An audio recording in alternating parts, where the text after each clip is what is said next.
কাশ্মীর ইস্যুতে পাকিস্তানকে তুলোধনা ভারতের। মানবাধিকার লঙ্ঘন হচ্ছে জম্মু ও কাশ্মীরে, রাষ্ট্রপুঞ্জে নালিশ পাকিস্তানের। ভারত নিয়ে এত না ভেবে নিজেদের দেশের নাগরিকদের সুরক্ষা নিশ্চিত করুন। পাল্টা পাকিস্তানকে খোঁচা ভারতের।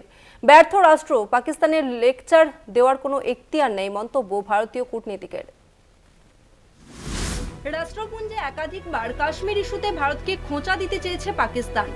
বুধবার জেনেভায় রাষ্ট্রপুঞ্জের মানবাধিকার কাউন্সিলের সভায় ভারতের বিরুদ্ধে তোপ দাগতে গিয়ে ফের জম্মু ও কাশ্মীরকে অস্ত্র করল পাকিস্তান। কড়া ভাষায় পাল্টা জবাব দিয়েছে ভারতও। মানবাধিকার পরিষদের বৈঠকে পাকিস্তানের আইনমন্ত্রী আজম নাজির অভিযোগ, জম্মু ও কাশ্মীরে মানবাধিকার লঙ্ঘন হচ্ছে। দিল্লিকে কটাক্ষ করতেই চাচা ছোলা ভাষায় পাকিস্তানকে আক্রমণ করলেন ভারতের প্রতিনিধি কে ত্যাগী। তিনি জানান, কাশ্মীর নিয়ে ভিত্তিহীন এবং বিদ্বেষপূর্ণ কথা বলছে ব্যর্থ দেশ Pakistan.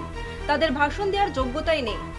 As a country where human rights abuses, persecution of minorities, and systematic erosion of democratic values constitute state policies, and which brazenly harbors UN-sanctioned terrorists, Pakistan is in no position to lecture anyone.